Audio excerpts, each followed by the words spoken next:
Salama daholo de tena sahany makatatandraza tokoa ve ny hamono tena taorian'ny fahatsomam-pantenana izay nahazo azy. Io ny fantenana mipetraka amin'ny besiny maro amin'izao fotoana izao. Etsintan'izay dia nitokona ny mpianatra avy any Sofia izay naneho ny tsy fahafalian'izy ireo teny ankatso teny noho ny hatezerana vokatry ny loza izay nahazo naman'izy ireo izay nisy nidaroka teny amin'ny domaine ny ankatso iny.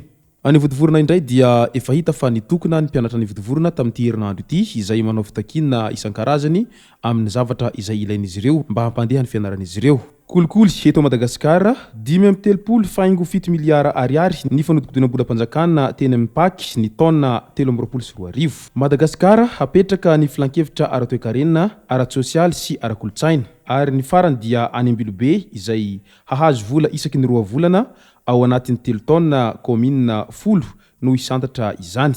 Ireo no fitinina amintsika ato anatin'ity video ity ka manasitsika rehetra anaraka hatramin'ny farany. Manasitsika ihany koa anao komantaira ambanin'ity video ity mba ahafahana mandravona ireny hevitra rehetra ireny anaovantsika video manaraka eo. Asa dininy milike ny video antsika ary tsaroviny miabone amin'ny chaîne antsika mba ahafahanareo manaraka tsy tahapaka ny video izay lefany amin'ny sisy tonga toy izao ny fanaovana azy. Tsy ampendrely isika fa avy hatrany tonga dia vavany ndao ary. Nahoraka dia nahoraka tao amin'ny Facebook tao fa i Maritatandraza dia tapa-kevitra ny hamono tena izay hitantsika tamin'ilay video fa ny sekretera no nanakanazy hamono tena amin'izay basy teny an-tanany izay. Ka nanaitra ny mpanara-baovao ihany raha nahita ny Maritatandraza izay hamono tena izay satria nilaza moa Maritatandraza fa tsy misy dikantsony ny iainany fa aleo ny maty noho ny fahatsomam-pantenana izay nahazo azy vokatry ny firosahany vidiana solombavam-baoaka farany teo izay tsy raikitra moa izany noho ny antony arabola sy ny maro hafa ka izay nahatonga ny Maritatandraza diso fantenana tanteraka ka tapa-kevitra ny hamono tena. Manoloana izay dia maro no metra-panontaniana amin'ilay hoe basy pleta tena izy ve iny antanan'ny Maritatandraza iny sa sarisarina basy fotsiny ihany sa natao ireny mba hakana fony mpanaraka fotsiny ao amin'ny Facebook ao fa tsisy marina akory fa resaka base fotsiny zao hoy ny sasany. Maro ihany koa ireo zay mitsikera manao hoe tena efa lasa nivadika adala koa ity impostôly ity ka impostôly avy mba hamono tena ka ohatrany tsy rariny ihany izany hoy ireo mpanara-baovao. Raha izay ny mahakasika ny Maritatandraza dia teny avodovorona indray tamin'ity herinandro ity dia hita fa nitokona ireo mpianatra izay marobe nidina teny dalambe nandoro kodiarana mihitsy moa izy ireo ary raikitra ny rombo sy ny tariny satria maro ny fangatahana izay ataon'izy ireo.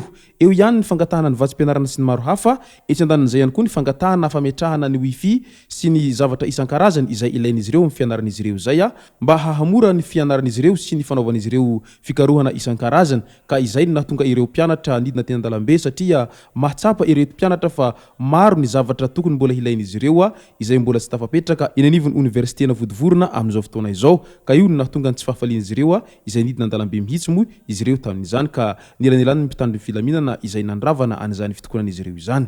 Mbola ao anatin'ny fitokonana hatrany dia ny mpianatra avy any amin'ny Sofia izay mipetraka eny ankatso eny izay naneho ny tsy fahafalian'izy ireo noho ny naman'izy ireo izay nisy nandaraka moa efa volana iray lasa izay ka niditra hôpitaly izay naman'izy ireo zay noho nyzay daraka nahazo azy teny amin'ny lohany izay ka tsy faly moa izy ireo ary nanao fanerana moa ireto mpianatra avy any Sofia ireto nilaza izy ireo tamin'izany fa aoka izay navandoza mba hiala atao anatin'ny Francis universitaire ary mba hamonjy ny fitsarana fa raha tsy izany dia mety hitatra zavatra fa izy ity satria na dia nandefa fitoriana ara ireo mpianatra raha toa ka tsy miala ao anatin'ny Francis universitaire ilay mpianatra dia tsy azo samborina ary tsy sahy misambotra an'izany ao anatin'ny Francis ireo polisy sy ny tariny hoy ny solotenan'izy ireo hatrany raha nitondra fanazavana mahakasika an'izay vono izay nahazo ny naman'izy ireo zay. Hita fa tena tsy faly izy ireo ary niezaka samy nitazona ny fony daholo ny rehetra nandritra n'izay fitokonan'izy ireo zay mba hialana amin'ny fanimbana zavatra sy ny maro hafa. Raha izay ny mahakasika ny fitokonan'ireo mpianatra kolikoly ho an'i Madagasikara dia 5.7 miliara ariary ny fanodikodiana-bola-panjakana teny amin'ny Paky ny taona 2024. Namoaka ny vokatry ny asa vitany teny 67 hektara mahakasika ny fitsarana ny raharaha kolikoly ho an'i Madagasikara tamin'ny taondasa ny tendrom-pitsarana misahana izany tamin'ny sabotsy lasa teo.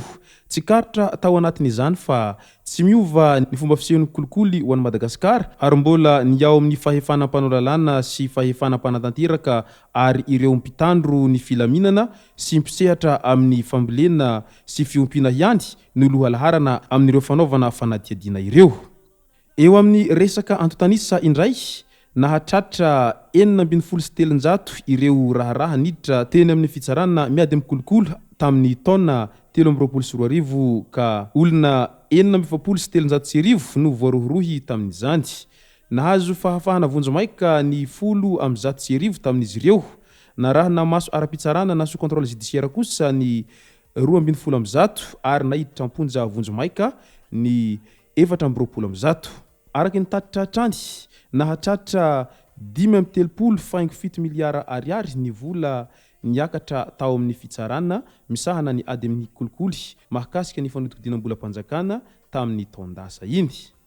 Eo amin'ny karazan-keloka nanenjehana iretsy olona 7,700 iretsy indray fantatra fa ny 7,100 tamin'ireo voasaringotra tamin'ny raharaha fanaparam-pahefana, ny 4,100 noho ny kolikoly manome 3,100 noho ny hosoka sy fampiasana hosoka ary ny 2,100 noho ny kolikoly mandray dia ny 1,100 noho ny fanodikidinam-bolam-panjakana.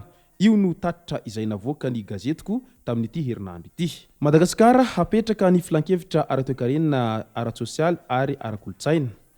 Nisy fihaonana tao amin'ny lapan'ny Tsimbazaza tamin'ny andron'ny 2 Mai 2024 teo amin'ny Younis Benaki, secrétaire général du Conseil économique, social et environnemental na CESE du Royaume du Maroc sy Hakim Elyoubi, expert ao amin'ny CESE, miandraikitra ny fiarah-miasa iraisam-pirenena ary ny sekretora fahatelo Rabenirina Mamniaina Solondraibe sy ny teknisianina avy ao amin'ny anteny miram-pirenena. Fifanakalozana no natao mba hijerena ny fomba hametrahan'ny filan-kevitra ara-toekarena, ara-tsosialy ary ara-kolotsaina ho an'i Madagasikara araky ny voalazan'ny lalam-panorenana.